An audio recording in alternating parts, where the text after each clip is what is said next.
आज इस संकल्प पत्र के लॉन्चिंग के अवसर पर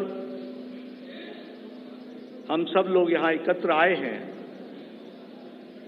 और इस कार्यक्रम में हम सबको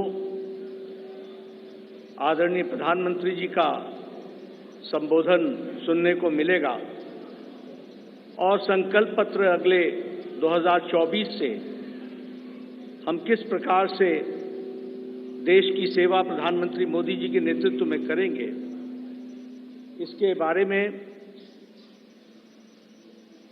हम सब लोगों को जानकारी मिलेगी। आज इस अवसर पर सबसे पहले तो मैं आदरणीय प्रधानमंत्री जी का आज के कार्यक्रम में आने के लिए हार्दिक अभिनंदन करता हूं और स्वागत करता हूं। प्रधानमंत्री जी जब भी पार्टी की कोई भी गतिविधि होती है, उस गतिविधि के साथ वो अपने आप को जोड़ते हैं और जैसा मैंने पहले भी कहा है कि तमाम प्रधान प्रशासक होने के नाते जिम्मेवारियों को निभाते हुए पार्टी उनकी हमेशा पहली प्रायोरिटी रही है और पार्टी को वो हमेशा जब भी हमने समय मांगा तो उनका मिला है। आज वो फिर इस चुनावी कार्यक्रम में और अन्य व्यस्तताओं के बीच में हम सब के बीच में हैं। आपका पुनः अभिनंदन और स्वागत है। आज भारत रत्न डॉक्टर भीमराव अंबेडकर जी की जन्म जयंती है। हम सब की ओर से उनको श्रद्धांजलि पूर्वक नमन। और हम सब जानते हैं कि डॉक्टर अंबेडकर जी ने अपना सारा जीवन सामाजिक न्याय के लिए पूरी ताकत के साथ सामाजिक न्याय की लड़ाई उन्होंने जीवन भर लड़ी। ऐसे डॉक्टर भीमराव अंबेडकर जी के रास्ते पर चलते हुए भारतीय जनसंघ से लेकर भारतीय जनता पार्टी हमेशा इस विचार को और सामाजिक न्याय की लड़ाई सत्ता में रहे तो भी और सत्ता में न रहे तो भी हमेशा इस सामाजिक न्याय की लड़ाई को हम सब लोगों ने लड़ा है। हम जानते हैं कि आज संकल्प पत्र को लोकार्पण होगा, लॉन्चिंग होगी, लेकिन हम सबको यह भी ध्यान में रखना चाहिए कि भारतीय जनता पार्टी और शुरू में जनसंघ काल से लेकर यह वैचारिक अधिष्ठान आइडियोलॉजिकल बेस्ड पार्टी होने के नाते एक विचारों को लगातार आगे बढ़ाते हुए उस वैचारिक अधिष्ठान की यात्रा में हम सब लोग सम्मिलित हैं और हर बार जब चुनाव आता है तो उसी वैचारिक यात्रा को आगे बढ़ाने का क्रम हम सब लोगों ने किया है और उसको आगे बढ़ाया है। जिस बात को 1952 में श्यामा प्रसाद मुखर्जी जी ने कही, जिसे आगे पंडित दीनदयाल उपाध्याय जी ने आगे बढ़ाया, उस विचारधारा से हम कभी डिगे नहीं, हम उसको समर्पित रहे और उसको आगे बढ़ाने में हम सब लोगों ने भरसक प्रयास किया है।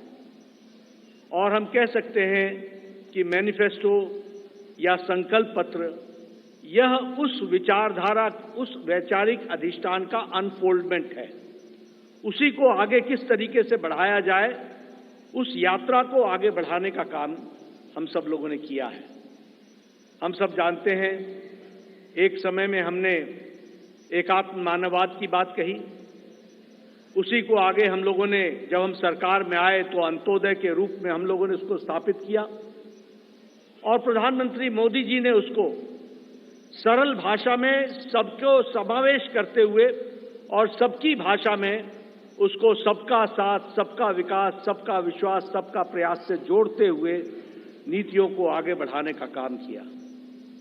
मुझे याद है कि 2014 में जब प्रधानमंत्री मोदी जी संसदीय दल के नेता सेंट्रल हॉल में चुने गए थे तो उस समय उन्होंने बड़े स्पष्ट शब्दों में कहा था कि हमारी सरकार गरीब को समर्पित है, हमारी सरकार गांव के विकास को समर्पित है, हमारी सरकार जो समाज के अंतिम पायदान पर खड़ा व्यक्ति है उसको समर्पित है। और उसी को कार्य रूप देते हुए 2014 से एक लंबी यात्रा करते हुए पिछले 10 वर्षों में प्रधानमंत्री मोदी जी के नेतृत्व में देश ने इन सारे आयामों को बखूबी जनता को, गांव गरीब की चिंता करते हुए उसको आगे बढ़ाने का काम किया है। मित्रों, मैं यहां एक बात और भी कहना चाहता हूं कि जब देश की जनता क्लियर मैंडेट देती है तो नतीजे भी बड़ी स्पष्टता के साथ आते हैं। हम सब लोग जानते हैं कि 2014 में प्रधानमंत्री मोदी जी के नेतृत्व में हमारा वोट शेयर 31% पहुंचा, 282 सीटें हमने लोकसभा की जीती और 2019 में प्रधानमंत्री मोदी जी के नेतृत्व में हमने अपना ही रिकॉर्ड तोड़ा और हमारा वोट शेयर 37.3% तक पहुंचा और हमारा वो सीट शेयर 303 सीटें हम लोगों ने लोकसभा में जीती। हम ये कह सकते हैं कि इस क्लियर मैंडेट को प्रधानमंत्री मोदी जी ने गांव के लिए, गरीब के लिए, वंचित के लिए, दलित के लिए, हमारी महिलाओं के लिए, हमारे युवाओं के लिए, हमारे किसान भाइयों के लिए और हमारे वंचित भाइयों के लिए उनको समर्पित किया। और उसी तरीके से अगर मैं गांव की बात करूं तो आज गांव, मैं यहां प्रधानमंत्री जी थोड़ा समय जरूर लेना चाहूंगा, लेकिन मुझे याद है 1993 में मैं पहली बार विधायक बना था। उस समय हमें अपने विधानसभा क्षेत्र में लगभग 90% के गांवों को घूमने के लिए पैदल जाना पड़ता था। आज हम कह सकते हैं कि ग्रामीण सड़क 3,80,000 किलोमीटर की ग्रामीण सड़कें बनी हैं, ऑल वेदर रोड बना और ऑल वेदर रोड के माध्यम से पक्की सड़कें बनी हैं। आज हमारे इलाकों में कोई ऐसा गांव नहीं रहा जहां हम पक्की सड़क से पहुंच नहीं सकते हैं। यह बदलता भारत की तस्वीर हमने देखी है। उसी तरीके से अभी 60,000 नए गांवों को पक्की सड़कों से जोड़ने का काम हुआ है और ऑल वेदर रोड्स बनी है। कभी हमने कल्पना नहीं की थी कि गांव का सशक्तिकरण होगा, कभी गांव में भी कोई ऑप्टिकल फाइबर पहुंचेगा, लेकिन आज मुझे खुशी है कि आपके नेतृत्व में 2 लाख पंचायतों को आपके नेतृत्व में ऑप्टिकल फाइबर से जोड़ दिया गया है और उनको भी इंटरनेट फैसिलिटीज के साथ जोड़ा गया है। गरीब कल्याण की बात करें तो एक समय में यह असंभव सी बात लगती थी कि हम गरीब तक अन्न पहुंचा सकेंगे, लेकिन आपने त्रासदी में भी अवसर ढूंढ करके प्रधानमंत्री गरीब कल्याण अन्न योजना की स्कीम को आगे बढ़ाया। 80 करोड़ की जनता को या तो 5 किलो गेहूं या 5 किलो चावल या 1 किलो दाल ये देने की व्यवस्था की। आज उसके कारण हम ये कह सकते हैं कि लगभग 25 करोड़ लोग, भारत की आबादी आज गरीबी की रेखा से ऊपर उठ करके अबव पॉवर्टी लाइन में आ गई, बिलो पॉवर्टी लाइन से निकल गई। ये भी हमारे ध्यान में। और इंटरनेशनल मॉनिटरी फंड के अनुसार अति गरीबी भारत में अब 1% से भी कम हो गई है, 0.08%, 7% पर लाकर के खड़ा किया है। उसी तरीके से आवास योजना मैं यहाँ बार बार सुनाता हूँ और मुझे वो बार बार इच्छा भी होती है बताने की, क्योंकि वो धरातल की सच्चाई थी। एक समय में हमारे यहाँ हमारा ब्लॉक डेवलपमेंट ऑफिसर आके बताता था कि एमएलए साहब, आपके यहाँ एक पंचायत में 2 इंदिरा आवास योजना मिली है, 2। अब बताओ इसको किसको दें? और मेरे लिए प्रश्न उठता था कि ये किसको दें, क्योंकि एक अनार 100 बीमार, मैं किसको दूंगा? मैं बीडीओ साहब को कहता था कि आप ही तय करो कौन से मापदंड पर आप दे सकते हो। लेकिन आज 4 करोड़ प्रधानमंत्री आवास योजना में पक्के घर बन गए और आगे भी इस कार्य को आगे जारी रखा गया है। उसी तरीके से महिलाओं की चिंता की बात करें, आज जनधन खाते में 50 करोड़ में से 55.5% जनधन खाते महिलाओं के नाम पर खाते खुले हैं, यानी महिलाओं का सशक्तिकरण हुआ। ये भी हमें ध्यान में रखना चाहिए। उज्ज्वला योजना, ये योजना आप सब लोग शहर में रह करके आपको लगता होगा हाँ गैस का सिलेंडर मिल गया, लेकिन ये इतनी ही छोटी कहानी नहीं है।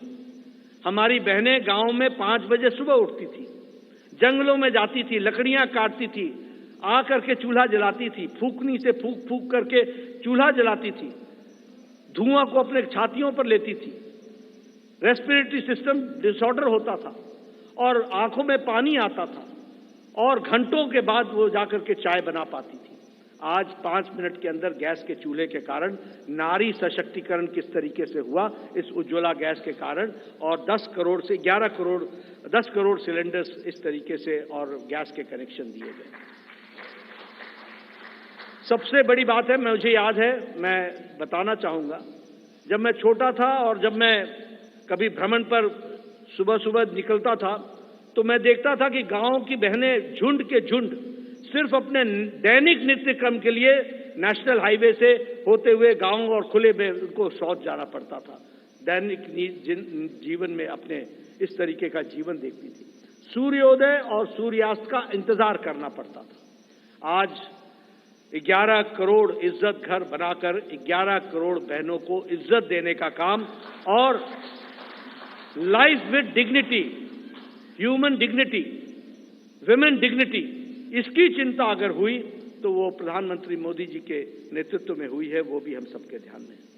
जैसा मैंने कहा, आज हमारा वैचारिक अधिष्ठान क्लियर मैंडेट के क्लियर रिजल्ट्स होते हैं और क्लियर मैंडेट आपने दिया, उसका क्लियर नतीजा निकला और वह नतीजा ये है, हमने 1951-52 में कहा एक देश में 2 निशान, 2 विधान, 2 प्रधान नहीं चलेंगे।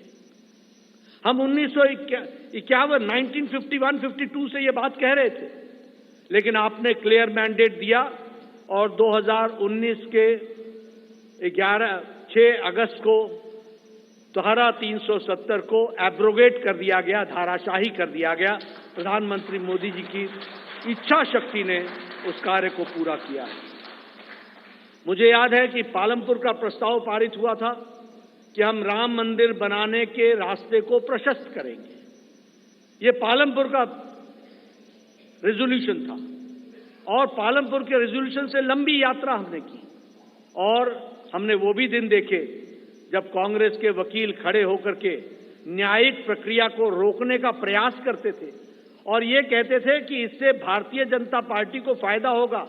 उनको देश की चिंता नहीं थी, उनको रामलला की चिंता नहीं थी, उनको भारत की संस्कृति और गौरव की चिंता नहीं थी। वह वोट बैंक की राजनीति करने वाले लोग उसमें अड़ंगे लगाते रहे, अटकाते रहे, लटकाते रहे, भटकाते रहे। लेकिन प्रधानमंत्री मोदी जी के नेतृत्व में वह रास्ता प्रशस्त हुआ और भव्य राम मंदिर 22 जनवरी को आपके कर कमलों के द्वारा वह आज रामलला वहां विराजमान है और उनका प्राण प्रतिष्ठा आपके 10 दिन के अथक कार्यक्रम और अनुष्ठान के बाद आपके कर कमलों द्वारा हुआ, वो भी हम लोगों ने देखा है। ट्रिपल तलाक, 3 तलाक, कोई सोचता नहीं था कि इस विषय को टच करेंगे, कोई इस विषय पर चर्चा भी करेंगे। सुप्रीम कोर्ट से लेकर के समाज के सभी वर्ग मानते थे कि 3 तलाक आज मानवता के लिए एक तरीके से त्रासदी है, इसको समाप्त होना चाहिए। लेकिन यह इच्छा शक्ति, दृढ़ इच्छा शक्ति प्रधानमंत्री मोदी जी ने दिखाई और आपके क्लियर मैंडेट ने इस ताकत को प्रधानमंत्री मोदी जी को करने की इच्छा शक्ति दी और आज ट्रिपल तलाक से हम बहनों को, हमारी मुस्लिम बहनों को हम लोगों ने आजाद किया, यह भी हम सब लोगों ने देखा है। उसी तरीके से 30 साल से राजनीतिक कारणों से नारी शक्ति वंदन और महिलाओं का रिजर्वेशन पर राजनीति होती रही फॉर 30 इयर्स, 30 साल कोई कुछ नहीं हुआ। लेकिन प्रधानमंत्री मोदी जी की फिर से इच्छा शक्ति और आप सबका सहयोग, 30 साल से जो कार्य नहीं हुआ वो 3 दिन के अंदर प्रधानमंत्री मोदी जी ने नारी शक्ति वंदन विधेयक को पारित करके और अगली बार लोकसभा में 2029 में हम 33% सांसद हमारी महिलाएं बहनें होंगी, यह भी हम देखने वाले हैं। इस तरीके से मैं मजबूत नेतृत्व का एक प्रमाण और एक विषय जरूर आपसे चर्चा करना चाहूंगा। ये कोविड जब आया तो शायद ये शताब्दी का सबसे बड़ा पेंडेमिक था। दुनिया नहीं जानती थी कि इस पेंडेमिक से कैसे लड़ा जाएगा। दुनिया के नेतृत्व भी नहीं जानता था कि इस पेंडेमिक से कैसे लड़ा जाएगा। आपको पता है, बड़े बड़े विकसित देश अपने निर्णय प्रक्रिया में वह भी डमाडोल हो गए, वह भी लड़खड़ा गए, वह भी नहीं तय कर पाए कि मानवता जरूरी है या अर्थशास्त्र जरूरी है, आर्थिक विषय जरूरी है या मानवता जरूरी है, ह्यूमैनिटी जरूरी है या इकोनॉमी जरूरी है। और बहुत से देश, विकसित देश, लॉकडाउन लगाएं कि नहीं लगाएं, लगाएं कि नहीं लगाएं, इस बीच में वो पेंडुलम की तरह डोलते रहे। लेकिन प्रधानमंत्री मोदी जी का नेतृत्व, मजबूत इरादे, दूरदृष्टि, इस बात को ध्यान में रख करके उन प्रधानमंत्री जी ने कहा, जान है तो जहान है, और लॉकडाउन लगाया। और जहां हमारा देश कोरोना से लड़ने के लिए तैयार नहीं था, वहीं 2 महीने के अंदर कोरोना से लड़ने के लिए प्रधानमंत्री जी ने देश को तैयार किया और फिर कहा, जान भी है और जहान भी है, और फिर लॉकडाउन को हटाते हुए और दुनिया के नेतृत्व ने और दुनिया के लोगों ने इस बात को माना, इस बात का लोहा माना कि प्रधानमंत्री मोदी जी का कोरोना से लड़ने का स्ट्रैटेजी और उनका तरीका दुनिया में स्थापित हुआ कि वह सबसे अच्छे तरीके से मानवता के लिए कार्य किया गया। इस बात को भी हमने देखा। मैं बार बार इस बात का जिक्र करता हूं, हम तो हमेशा रिसीविंग एंड पे रहते थे। इस देश में ट्यूबरक्लोसिस की दवा 25 साल बाद आई, कोई दवा 28 साल बाद आई, टेटनस की दवा 30 साल बाद आई, जापानीज इंसेफ्लाइटिस की दवा यहां 100 साल बाद आई। लेकिन कोरोना, प्रधानमंत्री जी ने 20 अप्रैल 2020 को टास्क फोर्स बैठाया और 9 महीने के अंदर 2 वैक्सीन दी और 220 करोड़ डोज दे करके देश के लोगों को बचाने का भी काम किया। और देश के साथ साथ दुनिया को भी वैक्सीन मैत्री में 100 देशों को भी हमने वैक्सीन पहुंचाई, ये भी हम लोगों ने देखा। और डबल डोज के बाद बूस्टर भी लगा, यह भी हमने देखा। मैं यहां यह भी बता देना चाहता हूं कि यह सबसे तीव्र गति से चलने वाला वैक्सीनेशन प्रोग्राम था। 220 करोड़ की जनता को डबल डोज लगाना, यह सबसे तीव्र गति और डिजिटली इसको सपोर्टेड प्रोग्राम रहा, यह भी हमने देखा। मित्रों, हमारे अभी आदरणीय राजनाथ जी मैनिफेस्टो और संकल्प पत्र के बारे में आपके सामने सारी बातें रखेंगे, लेकिन मैं इतना जरूर कहना चाहता हूं कि 10 साल इस बात का प्रमाण है कि देश ने इस बात को माना है कि मोदी की गारंटी पूरी होने की गारंटी है, इस बात की गारंटी।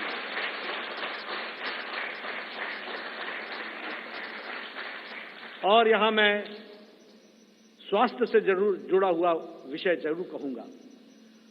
मैं जब स्वास्थ्य मंत्री प्रधानमंत्री मोदी जी ने बनाया 2014 में, और जब मैं वर्ल्ड हेल्थ असेंबली में गया तो वहां हमारे बारे में ऐसा सोचा जाता था कि ये one of the following countries हैं, ये फॉलो करने वाले देश हैं। और उस समय बात चल रही थी यूनिवर्सल हेल्थ कवरेज की, यूएचसी की बातचीत चल रही थी। हमने भी नहीं सोचा था कि हम यूएचसी में कभी कुछ कर सकेंगे, लेकिन मोदी जी ने आयुष्मान भारत, ये सबसे बड़ा हेल्थ कवरेज प्रोग्राम, 50 से 55 करोड़ लोगों को 5 लाख रुपए का हेल्थ कवर गंभीर बीमारियों से लड़ने का, और आज वो सबसे बड़ा हेल्थ कवर प्रोग्राम बन गया दुनिया का, वह भी हमने देखा। और उसके अगली बार जब मैं वर्ल्ड हेल्थ असेंबली में गया तो सब ने कहा, please tell us something about Ayushman Bharat.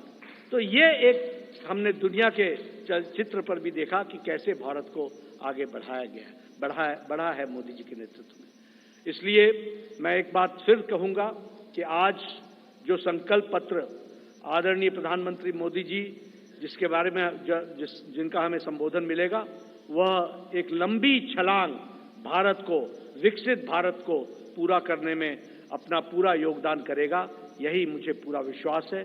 इन्हीं शब्दों के साथ मैं पुनः प्रधानमंत्री जी का और आप सबका धन्यवाद करता हूं कि आप सब लोग इस कार्यक्रम में शामिल हुए।